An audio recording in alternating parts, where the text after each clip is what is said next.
Okay, so we can go ahead and get started.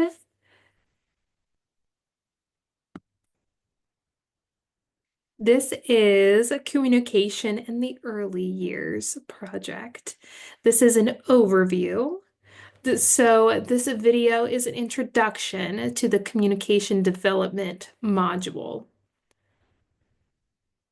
Because this is the introduction video, we will keep it pretty brief and concise and then get into more um, specifics in the full length module.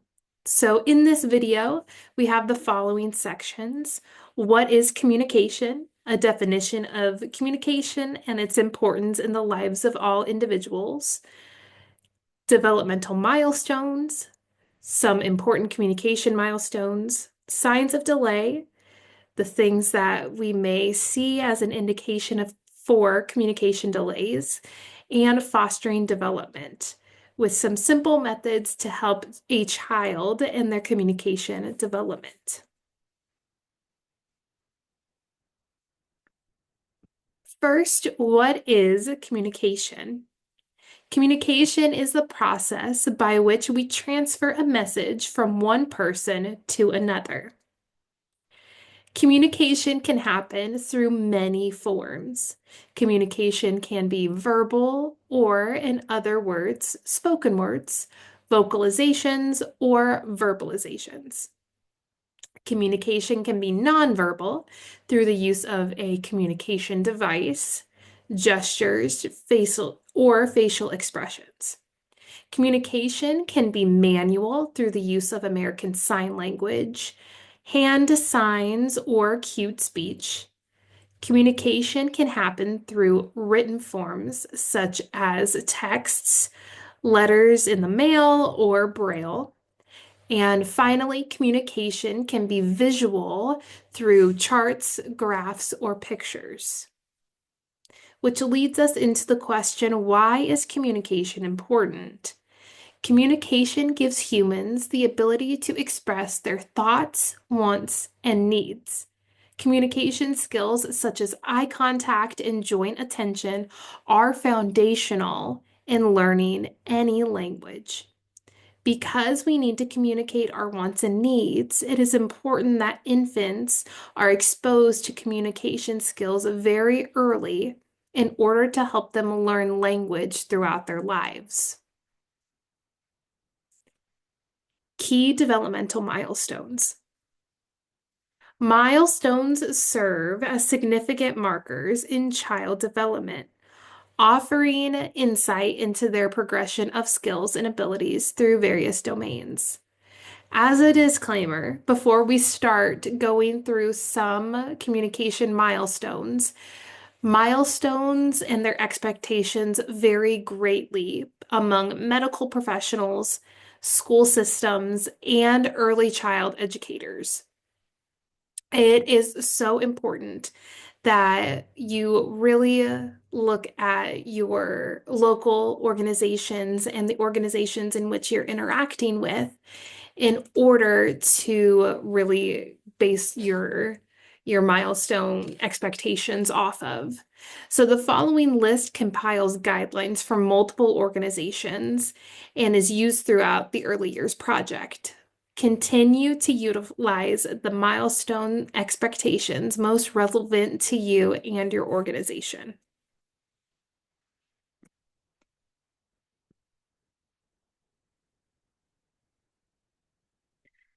Here are some milestones between 0 and 4 months. So from 1 to 2 months, we would really want to look for a baby looking at your face or reacting to loud noises. From 3 to 4 months, they may smile to get your attention, or they may turn their head to a sound source. They also, once they get your attention, want to make sounds to keep your attention. Looking at communication milestones from 6 to 9 months. In the 5 to 6 month age range, they may take turns making sounds with you back and forth. And next, we would want to see some facial expressions. They may smile or laugh or lift their arms to be picked up from the 7 to 9 month age range. Here are some milestones for communication from the 10 to 26 month age range. So from 10 to 12 months, they may wave bye or point to something to get your help. From 16 to 18 months, they point to show you something of interest. They follow direction of gaze. So if you turn your head and you point to something, they are going to look at whatever you're pointing to or may look to see if they can find what you're pointing to. And from 31 to 36 months, they may talk with you in a conversation at least 2 times back and forth. The sources used to compile these milestones include the American Speech Hearing Association, Centers for Disease Control and Prevention, and Young Children or Children and Young People's Health Services. Now that we've covered some of the milestones expected for communication and their ages, we want to look at some signs of delay. So a delay is identified through observation and comparison to typical developmental milestones for a child's age. So some potential signs of delay. By 3 to 4 months, we may see a child who doesn't smile on their own to get your attention. They don't look at you, they don't make sounds to get or keep your attention. By about 12 months, they aren't using gestures such as pointing or waving bye. By 18 months, they prefer gestures over vocalizations to communicate. And by 18 months, they also don't follow direction of gaze or head turns or your pointing.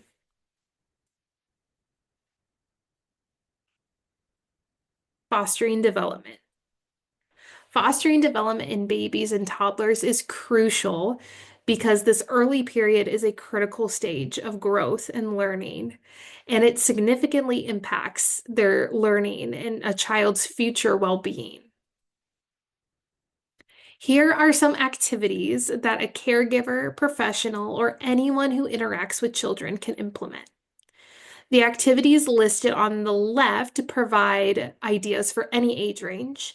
So that includes talking about everything that you're doing throughout the day. You want to talk and answer questions all day long. So if you're walking in the park, you may say, "What are we doing today?" "Oh, we're walking in the park. It's warm. I can feel the sun on my skin, on my face." You want to model good, clear speech using correct sounds. And you also really want to encourage your turn and my turn. So, turn taking and working on that back and forth.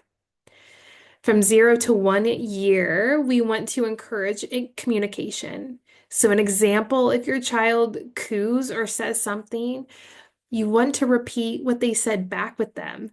Introduce new vocabulary when you go new places and try new things. You can sing songs and nursery rhymes, vary the pitch and volume of your voice. The sillier you can be, the better, and the more engaged the child is going to be. You want to try to introduce picture books or talk about different colors and objects that you see in your environment. From 2 to 3 years, again, you still want to keep talking and labeling everything around you and what you're doing.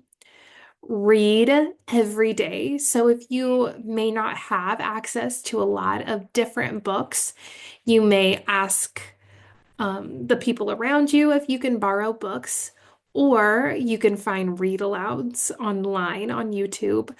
You can also read road signs. You can really describe and read everything around you. Again, describing objects by different sizes, textures, and colors. Scratchy, hard, soft, smooth, things like that. Playing games that encourage your child to follow directions, like Simon Says. We also want to encourage play, pretend play, pretending to talk on the phone with one another, asking questions like, why do we eat breakfast? And then prepare an answer for that. Well, we eat breakfast because it helps us wake up in the morning and it helps our brains get ready to learn for the day.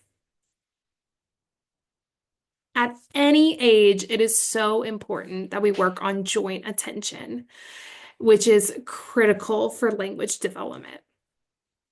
So here is a video that kind of describes joint attention and how to work on it at home. As one of the first social skills to develop, joint attention helps children with learning and bonding with others. It's when two people intentionally pay attention to the same thing for the purpose of interacting with each other. Without it, teaching and learning are difficult because it's needed to follow instructions and requests. Joint attention is also important for communicating and developing social relationships. It's not about just doing the same activity together, but rather truly sharing it. Joint attention can be broken down into two behaviors: responding to others' bids for joint attention and seeking joint attention from others. Children demonstrate joint attention when they look at an object with one or more people and shift their attention between a toy and their social partner. Other ways children show joint attention include following the gaze or pointing of their social partner, drawing a social partner's attention to something, or sharing their feelings about the same activity. Let's take a look at a couple examples of good and poor joint attention. In this example, the child shows good joint attention with the adult and the activity at hand, blowing bubbles. The child is popping and catching the bubbles. He looks at the adult and nods when asked if he wants more bubbles. This next example shows what poor joint attention can look like. The child does not look at the adult, but pushes her hand to ask for more bubbles. All the attention is on the bubbles, as if the adult is just a tool to get more bubbles. Here are 6 ways you can help improve your child's joint attention. Go to what your child is doing and insert yourself into their game. Play along with your child the way they are playing. Choose motivating toys and activities to initiate play. Make it easier for your child to be face-to-face. Get closer to your child's level. Make your gestures and voice more noticeable. And lastly, have fun. If you are enjoying your child's company, you will draw in their attention more. If you have questions about how to help your child with joint attention, speak with your child's therapist.